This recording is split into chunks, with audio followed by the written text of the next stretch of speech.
नमस्कार दोस्तों, bank Nifty analysis की एक और वीडियो में आपका स्वागत करना चाहता हूं। तो फाइनल में बैंक निफ्टी की क्लोजिंग मिली है जो 44,878 की मिली है, जो कि थोड़ा सा बहुत अच्छी पॉजिटिव क्लोजिंग है, जो कि कल की क्लोजिंग से 469 पॉइंट अप्रॉक्स प्लस में मिली है हमको क्लोजिंग। ठीक है, तो अब बैंक ये आपके सामने अभी फिलहाल में डे चार्ट प्ले किया हूं मैंने। ठीक है, तो इसको देखेंगे हम, थोड़ा सा क्लैरिटी लेंगे कि हमें कल के सेशन में हम कैसे, फ्राइडे को हम कैसे ट्रेड करेंगे या फिर कैसे हम ऑपरेट करेंगे मार्केट को। सॉरी, ऑपरेट क्या करेंगे, कैसे हम अपने आप को संभालेंगे मार्केट के अंदर। ठीक है, क्या हमारे अंदर क्या प्रेडिक्शन के अकॉर्डिंग। ठीक है, तो फाइनली बैंक निफ्टी की जो पॉजिटिव कैंडल है ना, आज की डेट में थोड़ा सा ये हमें पॉजिटिविटी दे रही है। देखो अभी भी हम थोड़ा सा अप ट्रेंड में नहीं गए हैं। ठीक है, अभी जब तक हम फाइनली क्लोजिंग 1 सेकंड में आपको ट्रेंड लाइन वो हॉरिजॉन्टल,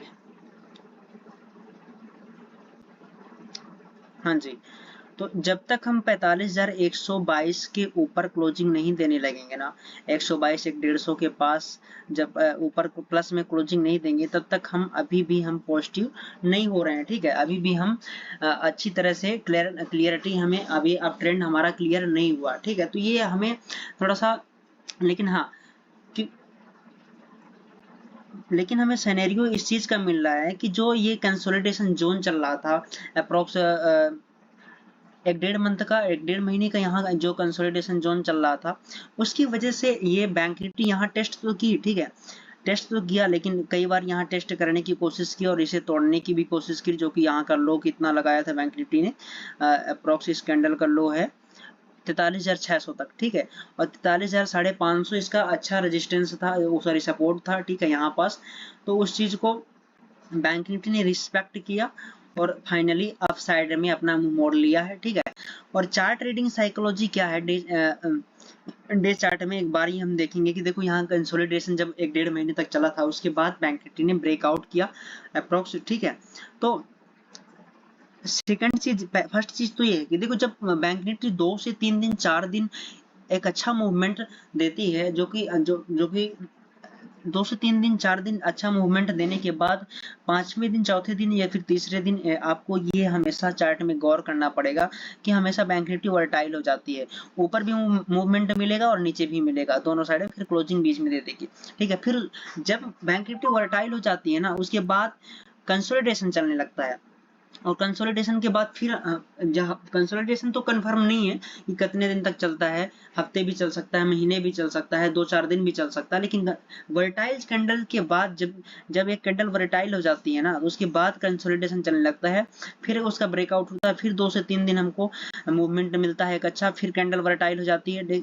आप देख पा रहे हैं किस कैंडल की मैं बात कर रहा हूँ। देखो ये एक कैंडल हो गई, एक ये 3 दिन हमको मूव मिला यहाँ अप साइड में, फिर एक ये कैंडल वर्टाइल हो गई और यहाँ पे कंसोलिडेशन चलने लगा। ठीक है, फिर इसके बाद जो एक बियरिश कैंडल बिग बार बनी और इसके बाद बियरिश फ्लैग पैटर्न बनने लगा। देखो यहाँ तो पहले क्या बन रहा था कि यहाँ बुलिश बुलिश फ्लैग पैटर्न बन रहा था, छोटे छोटे एक 500-600 के रेंज में काम किया, बैंक निफ्टी डाउन आने की कोशिश की और एक ही कैंडल ने इस रेंज को एक बार में क्रॉस कर दिया। ठीक है, और एक अच्छा 2 से 3 दिन हमको फिर अच्छा मूव देखने को मिला, लेकिन इस कंसोलिडेशन के बाद ये बेरिश कैंडल बनी बड़ी सी और उसके बाद ये बेरिश फ्लैग पैटर्न बना, इसका ब्रेकडाउन फिर नीचे की ओर हुआ, फिर बेरिश फ्लैग पैटर्न बना यहाँ कंसोलिडेशन के बाद और फिर ब्रेकडाउन नीचे की ओर हुआ। ठीक है, और यहाँ अभी इस जोन में आने के बाद जब बैंक निफ्टी यहाँ कंसोलिडेशन जोन में फिर से आ जाती है, तो फिर यहाँ कई बार टेस्ट करती है, कोशिश करती है तोड़ने की सपोर्ट के, लेकिन सपोर्ट बहुत तगड़ा है, क्योंकि यहाँ कम से कम 1.5 से 2 महीने तक का इस जोन में कंसोलिडेशन था, बहुत सारी पोजीशनें ऐड हैं। ठीक है, सपोर्ट के तौर पे, तो इसके लिए बैंक निफ्टी को तोड़ पाना थोड़ा सा पॉसिबिलिटी कम दिखी। इसके बाद फिर यहाँ से बायर एक्टिव होते हुए दिखे और बैंक निफ्टी ने रीटेस्ट किया, ऊपर जाने के बाद फिर रीटेस्ट किया उसने, और रीटेस्ट करने के बाद फिर से ऊपर ऊपर जाने के मोड में है। ठीक है, लेकिन अब ये जो ये पैटर्न बना है, 1 सेकेंड,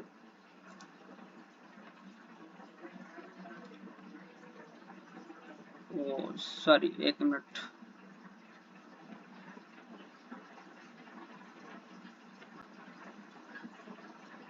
हाँ, अब ये जो पैटर्न बना है ना, आपको क्लियर समझ में आ रहा होगा। 1 सेकेंड, मैं इसको कचरा हटा देता हूँ पहले। तो ये आपको ये देखो बैंक निफ्टी आप क्या कर रही है, नीचे की ओर कंसोलिडेशन तो कुछ पॉइंट्स के अंदर कर रही है, लेकिन जब अप साइड में ब्रेकआउट करती है तो ये बहुत अच्छा मूव देती है। तो इसका मतलब थोड़ा सा सिनेरियो, थोड़ा सा यहाँ से हमको हिंट्स मिल रहा है कि बैंक निफ्टी की अब थोड़ा सा पॉजिटिव मोड में है, ठीक है, ऊपर जाने की कोशिश कर सकती है बैंक निफ्टी, लेकिन फाइनली अभी क्लियर नहीं है, ठीक है। तो ये सारी चीजें हमें देखना पड़ेगा। तो देखो यहाँ bearish flag bullish flag pattern बना, नीचे की ओर बैंक निफ्टी ने 500-600 के अंदर 3 दिन कंसोलिडेशन किया और एक ही कैंडल ने इस तीनों के मूव को खत्म करके और अच्छा सा मूव हमें अप साइड में देखने को आज मिला, ठीक है। और आज की रैली को बहुत सारे लोगों ने समझ ही नहीं पाए होंगे। तो चलो 15 मिनट के कैंडल में हम बात करते हैं कि कल के दिन हम कैसे ट्रेड करेंगे और फिर आज का क्या व्यू था हमारा, किस हिसाब से हमने ट्रेड किया। 1 सेकंड। हाँ, तो देखिए यहाँ सिंपल सी चीजें होती हैं। देखो चार्ट में जितना आप चार्ट को आप जितना सिंपल समझने की कोशिश करेंगे ना, उतना आपको क्लियर होंगी चीजें। तो आप यहाँ इस चीज को देख पा रहे हैं, ये ट्रेंड लाइन आ रही थी यहाँ से,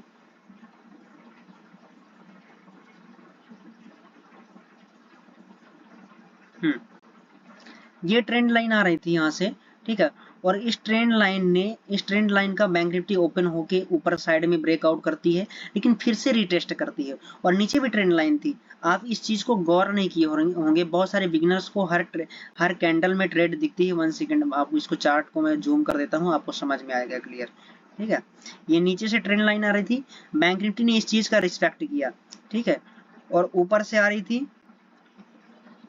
उसका ब्रेकआउट करने के बाद बैंक निफ्टी ने देखो कितनी अच्छी फ्रेश एंट्री बन रही थी। बैंक निफ्टी ने इसको फर्स्ट टाइम में ओपनिंग के बाद बैंक निफ्टी ने इसको ब्रेकआउट तो किया, लेकिन फिर से रीटेस्ट करने आया और इन नीचे वाली ट्रेंड लाइन का रिस्पेक्ट किया। उसके बाद फिर से ब्रेकआउट करने के बाद एक अच्छा खासा मूव हमको देखने को मिलता। अगर कोई भी यहाँ भी ट्रेड बनती ना, यहाँ भी अगर ट्रेड लेने का मूड बनाता ना, फिर भी उसको प्रीमियम के 100 पॉइंट आज मिलने थे समथिंग, ठीक है। तो यहाँ फ्रेश एंट्री तो बनती ही थी ना, इस कैंडल के बाद जब ब्रेकआउट हुआ तो इस कैंडल में ब्रेकआउट आराम से एंट्री बनती थी, क्योंकि ये तो हाई था बैंक निफ्टी का। जब अब डे हाई को क्रॉस करती तो उसके बाद तो क्लैरिटी मिल ही जाती है। तो फाइनली हम बात करेंगे अब कल की, ठीक है, कि कल हम कैसे ट्रेड करेंगे बैंक निफ्टी में। अगर बैंक निफ्टी सपोज दैट यहीं फ्लैट कहीं ओपनिंग होती है बैंक निफ्टी की, ठीक है, इस जोन में ओपन होने के बाद अगर इस रेंज को होल्ड करती है, अपने आप को इस रेंज को होल्ड करती है और कुछ टाइम तक अप्रोक्स आधे घंटे या 1 घंटे तक ये कम से कम 20 मिनट 25 मिनट तो होल्ड करना चाहिए। अगर होल्ड करने के बाद बैंक निफ्टी इसको ऑफ साइड में ब्रेकआउट करती है तो एक अच्छा हमको 200 पॉइंट की 250 पॉइंट की समथिंग अप्रोक्स 44,950 तक की रैली हमको देखने को मिलेगी 1 पे, ठीक है। उसके बाद अगर थोड़ा सा करेक्शन आने के बाद अगर फिर से पॉजिटिव मोड आता है, ठीक है, क्योंकि वहां जब होल्ड करते हैं तो यहाँ फिर बायर एक्टिव हो जाएंगे और बायर ऊपर तक लेके जाएंगे। तो कल हमें 45,122 या फिर 222 तक की टारगेट हमें देखने को अप साइड में मिल सकते हैं। तो इसके लिए आप एक्टिव रहिएगा। अगर बैंक निफ्टी डाउन साइड में ब्रेकआउट करती है तो फर्स्ट टारगेट यही रहेगा, ठीक है, 44,670 के पास, यहाँ पास, ठीक है, क्योंकि ये थोड़ा सा सपोर्ट का कल काम करेगा। उसके बाद यही टारगेट रहेगा। फिर अगर बैंक निफ्टी यही कंसोलिडेशन जोन में आकर यहाँ फंस जाती है तो फिर ये टारगेट रहेगा 45,550 अप्रॉक्स, ठीक है। तो suppose that bank Nifty gap down खुलती है, तो अगर 100-150 पॉइंट गैप डाउन खुलती है ना, तो अप साइड में मूवमेंट हमको देखने को अच्छा मिलेगा। थोड़ा सा डाउन साइड के लिए हम कम सोच सकते हैं, क्योंकि आप डे चार्ट में आपको देख रहे हैं कि जो हमको डे चार्ट में सिनेरियो दिख रहा है ना, वो थोड़ा सा पॉजिटिव मोड में लग रहा है। क्योंकि देखो इंट्राडे ट्रेडर को एक अगर हम इंट्राडे ट्रेडर है ना, तो हमको थोड़ा सा डे चार्ट में ट्रेंड को फाइंड आउट करना बहुत ही कंपलसरी होता है। तो डे चार्ट में ट्रेंड फाइंड आउट करना हमें बहुत ही कंपलसरी होता है। और ये डे चार्ट है और ये थोड़ा सा bearish flag bullish flag pattern का ब्रेकआउट हुआ है यहाँ पे। इस जोन में बात करें तो हम इस जोन का ब्रेकआउट हुआ है। तो इसके बाद बैंक निफ्टी इसको क्रॉस करके कल हमें यहाँ तक के टारगेट मिल सकते हैं अप साइड में, ठीक है। ये 45,222 तक के टारगेट हमको कल मिल सकते हैं, ठीक है। तो कल की हम बात करें तो हमारा लास्ट टारगेट जो होगा ना, फर्स्ट टारगेट होगा हमारा, अभी बैंक निफ्टी 44,878 की क्लोजिंग की है, तो पहला टारगेट हमारा होगा 922 का, ठीक है। फर्स्ट टारगेट होगा हमारा 922 का, सेकेंड टारगेट होगा हमारा 980 का, और थर्ड टारगेट होगा 45,050 का, और फोर्थ टारगेट होगा हमारा 4222 का, उसके बाद तो शॉर्ट कवरिंग आएगी और अच्छा मूव देखने को मिलेगा। ठीक है, तो इनिशिएट करिए इस ये जो कंसोलिडेशन जोन का ब्रेकआउट हुआ है, तो एक थोड़ा सा पॉजिटिव सिनेरियो हो, कल हम इसी के अकॉर्डिंग ट्रेड करेंगे। ठीक है, तो थैंक यू एवरीवन, और कल अपने दिन को बहुत ही बेहतर तरीके से कंडीशन के अकॉर्डिंग ट्रेड करें, मैं ही आशा करता हूँ आप सबसे। वीडियो अगर मैं आप पसंद आई तो लाइक करिए, प्रेडिक्शन मेरी काम करती है तो लाइक करिए, चैनल को सब्सक्राइब करिए चैनल को। ठीक है, चैनल में अगर नए हो तो सब्सक्राइब करना बिल्कुल मत भूलिए। मैं आपको प्राइजेक्शंस की सीरीज चलाने वाला हूँ, अभी कल से मेरी प्राइजेक्शन की फर्स्ट सीरीज चालू हो गई, तो आप उसमें सीख सकते हैं और ध्यान से देख सकते हैं और समझ सकते हैं। Thank you everyone.